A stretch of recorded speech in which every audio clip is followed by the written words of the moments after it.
Vas-y, on aille voir le maire de Dinard. Et quand tu bosses avec ces administrations, elles font fi de tes horaires de travail. Elles te collent des réunions en général à 14h ou 15h alors que tu es libéral et que tu es en pleine activité. Ils s'en foutent, mais après 17h, il n'y a plus personne. Et le pire, c'est les agences. Je vous cite la TIH, qui est l'agence qui est chargée du numérique pour la santé. Eux, tu ne peux les appeler qu'entre 10h et 12h. Non, mais ça, c'est un problème vraiment. Tu vois, nous, les réunions qu'on avait par rapport aux effondrements de la rue d'Aubagne, etc., avec les ministres, avec tout le monde, elles étaient. Alors pour le coup, excusez-moi, le peuple de gauche, mais c'est la vérité. Quand il y avait la droite au pouvoir à Marseille, les réunions avaient lieu à partir de 18h. C'est normal, on bosse, on a des journées, on a des enfants.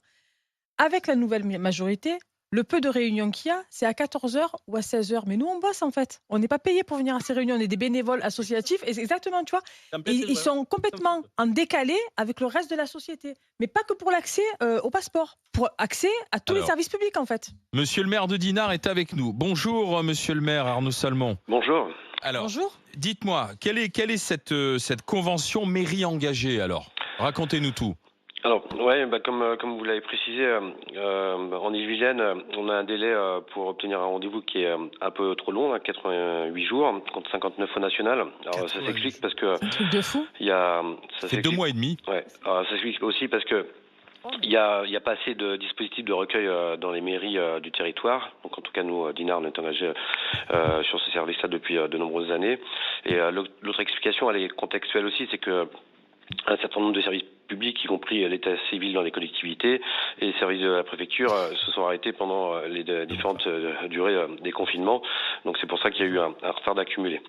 Donc là, le dispositif, l'État m'a sollicité, le sous-préfet, il y a 3 semaines, et puis je lui ai répondu favorablement quelques jours après.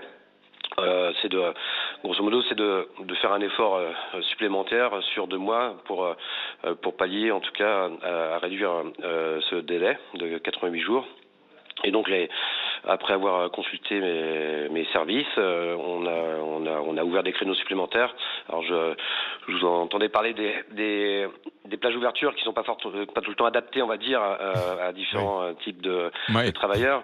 Bon, nous, Dinard, je vous rassure, on est quand même ouvert tous les jours de la semaine de 8h30 à 12h30 le matin et de 13h30 à 17h30. Là, ah oui, c'est la preuve que ça va pas parce que ces horaires, c'est les horaires on travaille. À 8h30, tout le monde ne démarre pas à 8h30, le midi. Oui, mais si tout le monde vient à 8h30, forcément, il n'y a plus de place. Pourquoi ne pas... Non, mais sérieusement, tout le monde ne démarre pas à 8h30, mais tout le monde démarre à 9h. Donc, on va faire travailler les gens le soir entre 18h et 22h, vous verrez, il y aura plus de monde. Et entre midi et 15h au moment du déjeuner. Je peux me permettre de continuer, j'ai pas fini.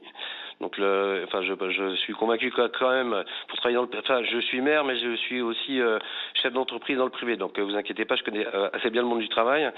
Donc, quelqu'un qui a besoin d'un rendez-vous à 8h30 parce qu'il démarre à 9h ou 9h30, on va savoir lui s'adapter aussi à sa problématique. Et on a ouvert aussi également le samedi matin, ce que je n'ai pas eu le temps de dire, donc de 9h à 12h. Donc, on ouvre une partie du week-end, et là, effectivement, l'effort supplémentaire que nous sommes en train de réaliser, c'est qu'on a ouvert des créneaux le midi aussi entre 12h45 et 13h30, exceptionnellement.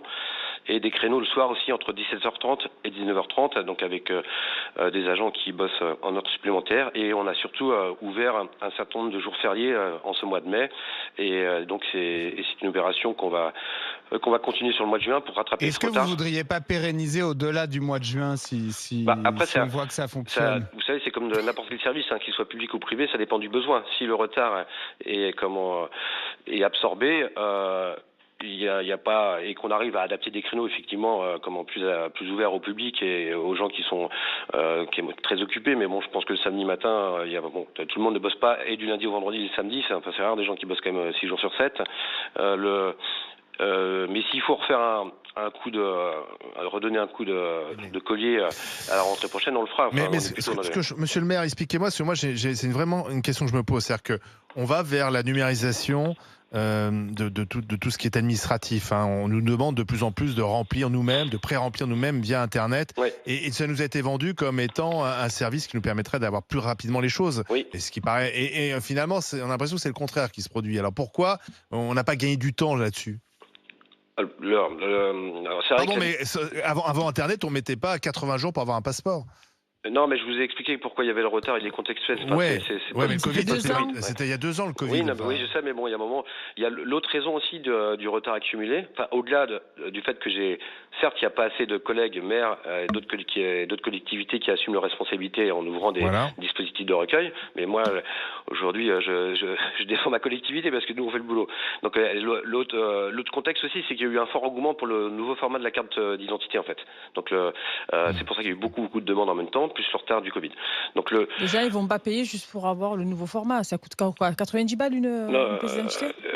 Non, c'est le passeport, c'est payant et carte d'identité de mémoire, c'est gratuit. Alors qu'avant, le passeport, c'était gratuit aussi. Ça, on nous a fait payer. Ça, cet argent n'a pas servi visiblement à organiser les choses correctement. Mais c'est pas moi qui ai fixé le. Non, c'est pas vous. C'est pas moi. On va dire que c'est vous quand même. Je faisais une parenthèse, c'est-à-dire qu'on fait payer des services qui étaient avant gratuits.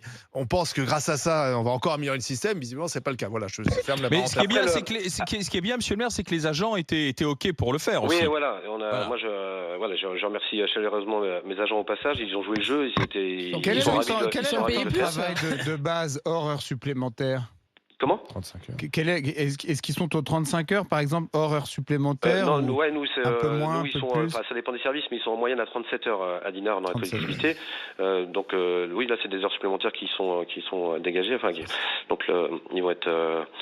C'est du gagnant-gagnant aussi pour eux. Enfin, voilà, ils rendent service à la population, puis ils ont une petite rallonge. Et donc, vous avez réduit les délais et tout sera éclusé, enfin, tout va être fluidifié d'ici juin, alors? Ouais, là, en moyenne par jour, là, sur les jours supplémentaires, on reçoit 30 personnes. Donc, je suis assez optimiste, parce que la moyenne. Tant mieux. On a réalisé sur le mois de mai, et c'est pas neutre, donc bravo à mes agents, mais l'État nous demandait, pour les 4 000 euros là, qu'ils nous accordent, on va dire, pour compenser la charge, il nous demandait de faire 20% de plus, voilà, à minima. Là, sur le mois de mai, on est déjà rendu à 40% de... Excusez-moi, si je peux me permettre, monsieur, je crois qu'à Dinard, il y a un peu plus de 9 000 habitants. 10 000, un peu plus de 10 000. Voilà. Moi, ce qui m'inquiète, quand on me dit que ça rattrape le Covid, etc., on a les mêmes problèmes à Marseille, on a les mêmes problèmes dans toute la France. Non, mais nous, on a j'ai pris au hasard un arrondissement à Marseille, le 14e, il y a plus de 63 000 habitants dans un arrondissement, en fait. Et je me dis que s'il faut faire tous ces efforts pour 10 000 habitants, qu'est-ce qu'il faut faire pour, tu vois, les arrondissements, pas de ville, les arrondissements, pour rattraper ce retard? Parce que tout le monde a besoin de son passeport, de sa pièce d'identité de manière générale. Et moi, la question que je me pose, c'est qu'effectivement, vous avez rattrapé, vous êtes à 40%, et bravo à vous et à vos équipes, sur l'obtention d'un rendez-vous pour déposer les pièces administratives pour fabriquer le passeport. Mais après, il va y avoir la même chose pour délivrer les passeports. Oui, alors ce délai c'est raccourci quand même. Là, pour le coup, les services de l'État produisent plus vite qu'avant. Mais après, je vais revenir sur le même problème, c'est qu'aujourd'hui...